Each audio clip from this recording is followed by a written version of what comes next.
السلام علیکم ورحمۃ اللہ وبرکاتہ۔ الحمدللہ رب العالمین والصلاۃ والسلام علی اشرف الانبیاء والمرسلین نبینا محمد وعلی آلہ وصحبہ اجمعین، اما بعد، اعوذ باللہ من الشیطان الرجیم، بسم اللہ الرحمن الرحیم۔ قال اللہ تبارک وتعالی فی قرآن المجید وما آتاکم الرسول فخذوا وما نہاکم عنہ فانتہوا۔ میرے عزیز دوستوں اور بھائیوں، اللہ تبارک و تعالیٰ کی توفیق سے میں آپ کے سامنے کچھ احادیث رکھنے کی کوشش کروں گا اس تعلق سے کہ قبلے کی طرف کیا تھوکنا یا قبلے کی طرف پیشاب یا پیخانہ کرنا منع ہے، اور اسی طریقے سے بہت سارے لوگ اس بات پر دھیان نہیں دیتے، اس بات پر غور و فکر نہیں کرتے کہ قبلے کے طرف تھوکنا، قبلے کے طرف پیشاب پیخانہ کرنا یہ منع ہے، بلکہ دھڑلے کے ساتھ اس عمل کو سر انجام دیتے ہیں اور اس طریقے سے نافرمانیاں کرتے رہتے ہیں۔ اور اس بارے میں آئیے میں آپ کے سامنے کچھ احادیث رکھنے کی کوشش کرتا ہوں۔ ایک بات تو یاد رکھیے کہ نماز کے اندر نبی صلی اللہ علیہ وسلم نے تھوکنے سے، دیوار پر سامنے تھوکنے پر، داہنے طرف تھوکنے پر یہ منع فرمایا ہے نماز کی حالت میں، کیونکہ اس تعلق سے جب مسجد نبوی کچی تھی، فرش کچے تھے، تو اس وقت لوگ تھوکتے تھے۔ جب بلغم آ جاتا تھا تو وہ لوگ تھوکتے تھے دیواروں پر، اور اس طریقے سے نبی صلی اللہ علیہ وسلم نے ان کو کہا کہ تھوک کو صاف کر دیا کرو، یہی اس کا کفارہ ہے، نہیں تو واقعی میں گناہ والا کام ہے۔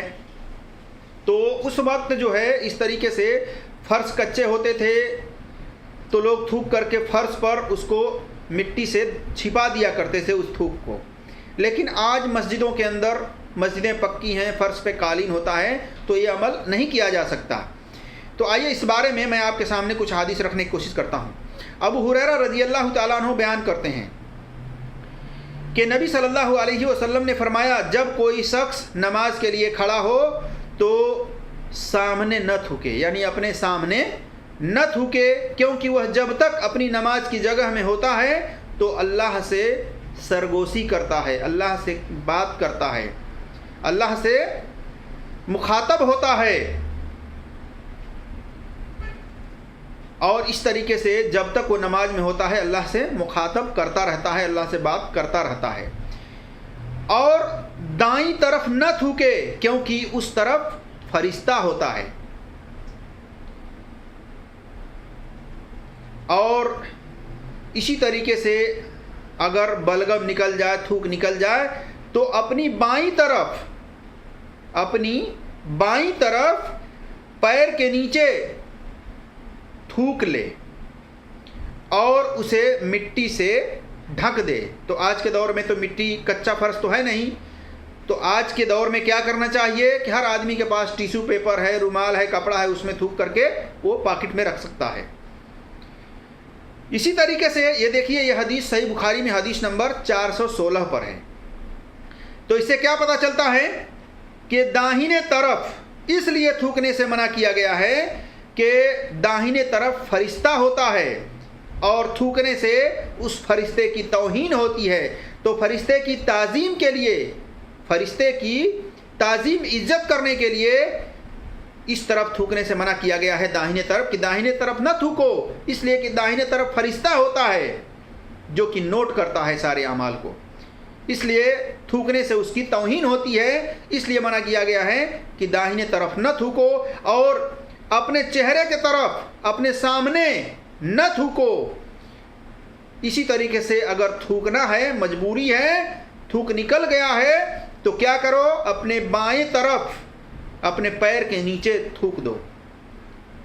اور اگر ٹیشو پیپر ہے، آج کے دور میں ٹیشو پیپر ہے، رومال ہے، کپڑا ہے، اس میں تھوک کر کے پاکٹ میں رکھ لیں تاکہ قالین کو گندا نہ ہونے دیں۔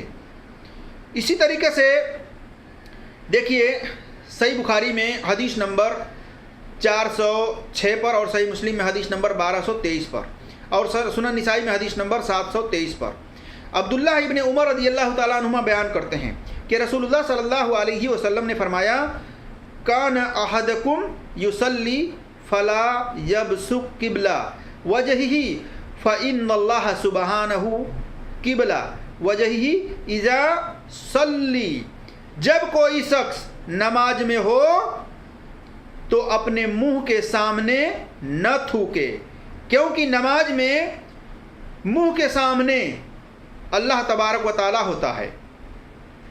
جیسے نماز میں کہا گیا ہے کہ تم اللہ کی اس طرح عبادت کرو گویا کہ تم اللہ کو دیکھ رہے ہو۔ اگر یہ کیفیت تمہارے اندر نہ پیدا ہو تو یہ سمجھو کہ اللہ تمہیں دیکھ رہا ہے۔ تو یہ کیفیت ہونی چاہیے مسلمان کی کہ اللہ تبارک و تعالی ہمارے سامنے ہے، ہمیں دیکھ رہا ہے، تو اس لیے سامنے نہ تھوکے، اس لیے منع کیا گیا ہے۔ تو میرے عزیز دوستوں اور بھائیوں، تھوکنے کے بارے میں احتیاط ضروری ہے کہ اپنے سامنے نہ تھوکیں، اپنے داہنے طرف نہ تھوکیں۔ اور اسی طریقے سے آئیے دیکھتے ہیں اور حدیث۔ انس رضی اللہ تعالیٰ عنہ بیان کرتے ہیں، کہتے ہیں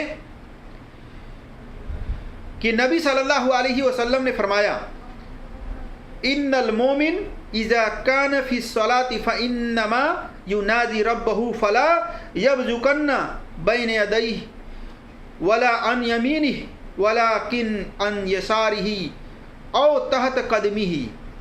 مومن جب نماز میں ہوتا ہے تو وہ اپنے رب سے مخاطب ہوتا ہے، اپنے رب سے کلام کرتا ہے، بات کرتا ہے، اس لیے وہ اپنے سامنے یا دائیں طرف نہ تھوکے، ہاں بائیں طرف یا پاؤں کے نیچے تھوک لے۔ صحیح بخاری میں حدیث نمبر 413 اور 412 پر دیکھ سکتے ہیں۔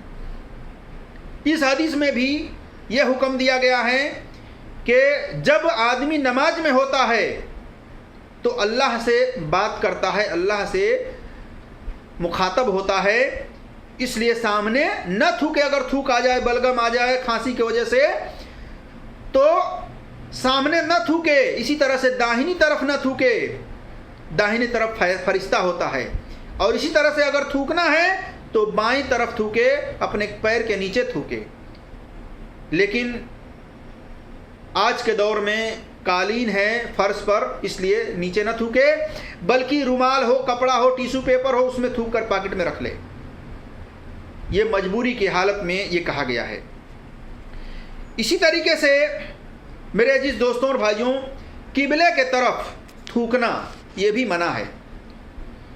بہت سارے لوگ ہیں اس بات کا خیال نہیں رکھتے، بلکہ جب بھی منہ میں گندی چیز ایک تو رکھتے ہیں، خبیث چیز، تمباکو، سرتی، تو پچ وہ جو ہے تھوکتے رہتے ہیں۔ ان کو نہ داہنے طرف کا خیال ہوتا ہے، نہ سامنے قبلے کا خیال ہوتا ہے۔ وہ جدھر ان کے منہ میں آتا ہے، جدھر ان کے موڈ میں آتا ہے، وہ پچ تھوک دیتے ہیں۔ بالکل قبلے کا احترام کریں، قبلے کے طرف نہ تھوکیں۔ اللہ کے نبی صلی اللہ علیہ وسلم کی حدیث دیکھیں، حذیفہ رضی اللہ تعالیٰ عنہ بیان کرتے ہیں کہ رسول اللہ صلی اللہ علیہ وسلم نے فرمایا، جس نے قبلے کے طرف تھوکا تو اس کا وہ تھوک قیامت کے دن اس کے دونوں آنکھوں کے درمیان وہ لگا ہوا آئے گا۔ سنن ابی داؤد کے اندر حدیث نمبر 3824 پر ہے، اور اس کی سند موقوف ہے، مرفوع نہیں ہے، لیکن صحابہ سے اس کی سند ثابت ہے کہ یہ سند موقوف ہے۔ دیکھیے مصنف ابن ابی شیبہ جلد نمبر 2 صفحہ نمبر 365 پر۔ تو میرے عزیز دوستوں اور بھائیوں، قبلے کے طرف نہ تھوکیں اور داہنے طرف نہ تھوکیں، بلکہ اس کا احترام کریں، اس کا عزت کریں۔ تھوکنا ہو تو بائیں جانب تھوکیں، اپنے سے بائیں طرف تھوکیں اور نیچے تھوکیں۔ اللہ تبارک و تعالیٰ سے دعا ہے کہ اللہ تبارک و تعالیٰ ہم تمام مسلمانوں کو اللہ کے نبی صلی اللہ علیہ وسلم کے طور طریقے کے مطابق اپنی زندگی کو گزارنے کی توفیق عطا فرمائے۔ اللہ تبارک و تعالیٰ نے حکم دیا ہے وَمَا آتَاكُمُ الرَّسُولُ فَخُذُوهُ وَمَا نَهَاكُمْ عَنْهُ فَانْتَهُوا، کہ لوگوں رسول جن کاموں کو کرنے کا حکم دیں ان کاموں کو کرو، اور جن کاموں کے کرنے سے منع کریں ان کاموں کے کرنے سے رک جاؤ، ان کاموں کے کرنے سے بچ جاؤ۔ سورہ حشر آیت نمبر 7 میں۔ تو میرے جس دوستوں اور بھائیوں، اللہ کے رسول صلی اللہ علیہ وسلم سے محبت کرنے کا تقاضا یہ ہے کہ ان کے طریقے کو فالو کیا جائے، ان کے طریقے پر اپنی زندگی گزاری جائے۔ اللہ تبارک و تعالیٰ سے دعا ہے کہ اللہ تبارک و تعالیٰ ہم تمام مسلمانوں کو اس دنیا میں جب تک زندہ رکھے، ایمان اور اسلام پر زندہ رکھے، اور جب خاتمہ کرے تو لا الہ الا اللہ پڑھتے ہوئے اس دنیا سے خاتمہ کرے. آمین یا رب العالمین. السلام علیکم ورحمۃ اللہ وبرکاتہ.